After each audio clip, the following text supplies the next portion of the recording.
Budeme robiť zaujímavú skill challenge. Toto je Antonín, ktorý je technik a on je profesionál a bude Antonín versus ja v nasadzovaní plášťa, ale predtým ešte budeme dávať bezdušovú pásku na toto tu. Na ráfok. Na ráfek. Dierka na ventil je tu, OK.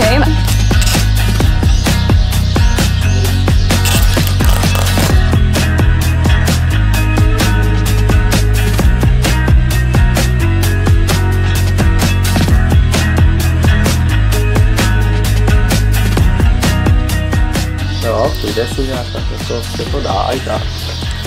Antonín začína. Jdeme, jo.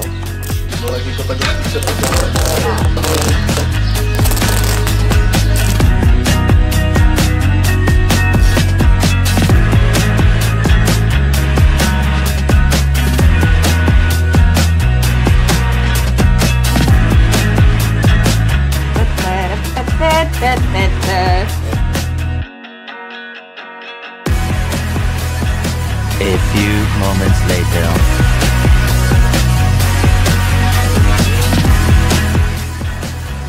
No, aj tam. Ale zbytě, můžeš to udělat. Dobrý. Pome na to. Jo, tak já to zkusím.